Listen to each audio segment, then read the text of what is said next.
मांस खाना पाप है या पुण्य। द्वापर युग में एक बार श्री कृष्ण एक पेड़ के नीचे बैठकर बांसुरी बजा रहे थे। तभी उनकी तरफ एक हिरण दौड़ता हुए आकर उनके पीछे छुप गया। वह हिरण बहुत ही घबराया हुआ था। श्री कृष्ण ने हिरण के सर पर हाथ फेरते हुए पूछा, क्या हुआ, तुम क्यों छुप रहे हो? तभी हिरण का पीछा करते हुए एक शिकारी भी वहां पहुंचा और बोला, यह मेरा शिकार है, इसे मुझे दे दो, इस पर मेरा अधिकार है। श्री कृष्ण बोले, हर जीवित प्राणी पर केवल उसका खुद का अधिकार होता है, ना कि किसी और का। तब वह शिकारी क्रोध में बोला, यह मेरा शिकार है, मैं इसे पकाकर खाऊंगा। तब श्री कृष्ण बोले, किसी भी जीव को मारकर खाना पाप की श्रेणी में आता है। क्या तुम पाप के भागी बनना चाहते हो? क्या तुम धर्म को नहीं मानते? वह शिकारी बोला, मैं तुम्हारे जितना ज्ञानी तो नहीं, पर यह जानता हूं कि मांसाहार कोई पाप नहीं है और जीवों को मारकर खाने में कोई हर्ज नहीं है, और मैं तो इस जीव को बंधन से मुक्त कर रहा हूं। फिर क्यों मांसाहार से मना किया जाता है? वैसे भी मैं इसको मारकर नीच योनि से मुक्ति दिलाकर पुण्य ही कमा रहा हूं, फिर इस पर पाबंदी क्यों? जहां तक मैंने सुना है, जीव हत्या को तो शास्त्रों में भी बताया गया है कि राजा लोग शिकार किया करते थे। आप ही बताए, मांसाहार पाप है या पुण्य? श्री कृष्ण समझ गए कि इसकी बुद्धि मांस खाने के कारण मंद हो गई है और इसमें सोचने समझने की बुद्धि समाप्त हो चुकी है। फिर श्री कृष्ण बोले, इस विषय पर मैं तुम्हें कोई राय नहीं दूंगा, पर मेरी एक छोटी सी कथा सुनने के बाद तुम्हें उत्तर देना है कि मांसाहार पुण्य है या पाप, और तुम्हें मांस खाना है या नहीं। वह शिकारी सोचने लगा कि इसमें मेरा तो कोई घाटा है नहीं, इस कथा को सुन ही लेता हूँ, मेरा मनोरंजन भी हो जाएगा और बाद में मुझे इस हिरण का मांस भी मिल जाएगा। श्री कृष्ण ने शिकारी से कहा कि सुनो, एक बार मगध में खाद्य संकट खड़ा हो गया था, तो अन्न की पैदावार भी कम हो रही थी। राजा को चिंता हुई कि यदि इस समस्या का शीघ्र निदान नहीं किया गया तो भंडार का अनाज भी जल्द खत्म हो जाएगा और भीषण संकट खड़ा हो जाएगा।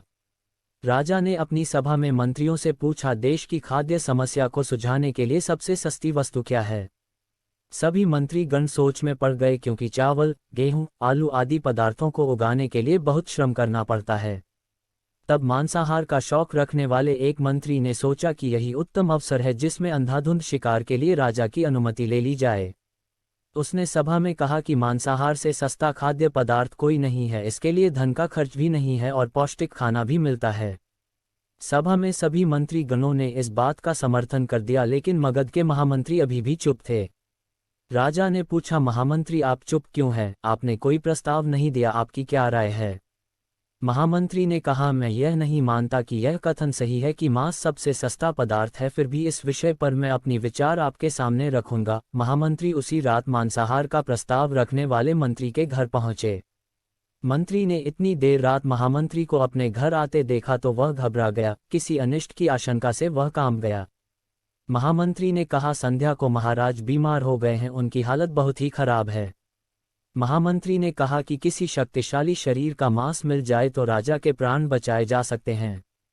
आप महाराज की सबसे विश्वास पात्र हैं, इसीलिए आपसे अच्छा और कौन होगा।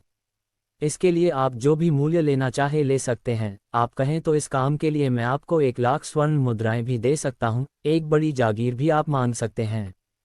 बस मैं तलवार से आपका थोड़ा मांस निकाल लूंगा। ये सुनकर मंत्री के चेहरे का रंग उड़ गया। वह सोचने लगा, जब जीवन ही नहीं रहेगा तो 1,00,000 स्वर्ण मुद्राओं का मैं क्या करूंगा, और बड़ी जागीर भी किस काम आएगी। वह अंदर भाग कर गया और अपनी तिजोरी से 1,00,000 स्वर्ण मुद्राओं की पोटली लेकर आया। उसने महामंत्री के पैर पकड़ लिए और उनसे बोला, महामंत्री जी, मैं आपकी 1,00,000 मुद्राओं में अपनी 1,00,000 मुद्राएं और मिलाता हूं। आप किसी और मंत्री का मांस खरीद ले, किंतु मुझे जाने दे। महामंत्री जी यह समझ चुके थे कि मंत्री को समझ आ चुकी है, पर महामंत्री ने आगे कहा, आप शरीर से बलवान है, आपकी कदकाठी महाराज से मिलती जुलती है, इसलिए वैद्य जी ने खासतौर पर आपका ही नाम लिया है। आपके दान से हमारे अच्छे राजा की जिंदगी बच सकती है। आप कहे तो मैं आपको महामंत्री का पद देने को तैयार हूं और खुद आपका सेवक बनकर रहूंगा। उसने याचना की कि महामंत्री जी, मैं इसके योग्य नहीं हूं। जब प्राण ही नहीं रहेंगे तो मंत्री पद का या राजा का सिंहासन भी मिल जाए तो मैं उसका क्या करूंगा। आप चाहे तो मेरा सब कुछ ले ले, और आप कहें तो रातों रात राज्य से निकल जाऊंगा। इतना कहकर वह अपनी घोड़े की ओर भागा, और जैसे ही अपने घोड़े पर बैठने लगा और आवाज आई कि तुम तो जा रहे हो और अपने परिवार को पीछे छोड़े जा रहे हो। मंत्री बोला, मेरे अपने प्राण से प्रिय कुछ भी नहीं है। जब जीवन ही नहीं रहेगा तो परिवार का क्या करूंगा। जीवन रहा तो ऐसे ही सुखी रह लूंगा। इतना कहकर घोड़ी पर छलांग लगाकर बैठ गया। वह अभी चलने को ही था कि महामंत्री ने घोड़े की लगाम पकड़ ली और कहा, आपको भागने की जरूरत नहीं है, आप आराम से घर पर ही रहो, मैं किसी दूसरे मंत्री के घर जाता हूँ। ये कहकर महामंत्री वहां से चले गए। महामंत्री के जाने पर मंत्री के अंदर कुछ जान तो आई, परंतु उसकी नींद खराब हो चुकी थी। 1,00,000 मुद्राएं लेकर महामंत्री बारी बारी से सभी मंत्रियों के घर गया और सभी से राजा के लिए थोड़ा सा मांस मांगा, परंतु कोई भी देने के लिए राजी नहीं हुआ। सब ने अपने बचाव के लिए महामंत्री को किसी ने 1,00,000 तो किसी ने 2,00,000 मुद्राएं तक दे दी। इस प्रकार महामंत्री ने एक ही रात में लाखों स्वर्ण मुद्राएं जमा कर ली। फिर सुबह होने से पहले ही अपने महल में पहुंच गया। अगले दिन राज्यसभा में सभी मंत्री समय से पहले ही पहुंच गए। सभी यह जानना चाहते थे कि राजा स्वस्थ है कि नहीं, लेकिन किसी ने भी किसी से राज नहीं खोला। सबको राजवैद्य की तलाश थी, क्योंकि उनसे ही उन्हें कुछ सूचना मिल सकती थी। महामंत्री ने सैनिकों को आज्ञा दे रखी थी, जब तक महाराज राज्यसभा में ना आए तब तक किसी भी मंत्री को घर नहीं जाने दे। राजा सभा में आकर अपने सिंहासन पर बैठे। सभी मंत्रियों ने सोचा, राजा तो स्वस्थ लग रहे हैं, महामंत्री ने झूठ बोला। उनके बीच यही विचार चल रहा था, पर कोई भी किसी और को कुछ भी नहीं बोल रहा था। तभी महामंत्री ने राजा के समक्ष 40,00,000 स्वर्ण मुद्राएं रख दी। राजा ने पूछा, ये स्वर्ण मुद्राएं किस लिए है और कहाँ से आई? मंत्री ने कहा, थोड़े से मांस के लिए इतनी धनराशि जुटाई है, पर मांस नहीं मिला। अपनी जान बचाने के लिए मंत्रियों ने ये मुद्राएं दी है। अब आप यह विचार कीजिए कि मांस कितना सस्ता है।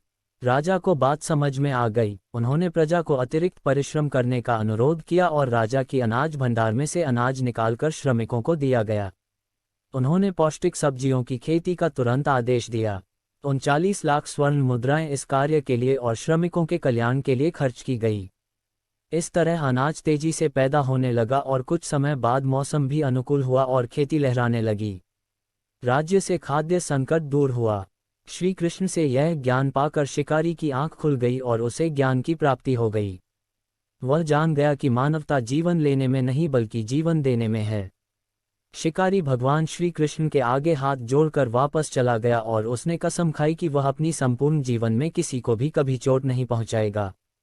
श्री कृष्ण हमें इस कथा के जरिए समझाना चाहते हैं कि हम ये न भूलें कि जिस तरह हमें अपनी जान प्यारी है, उसी तरह सभी जीवों को अपनी जान प्यारी होती है। दोस्तों, कहानी अच्छी लगी तो लाइक और सब्सक्राइब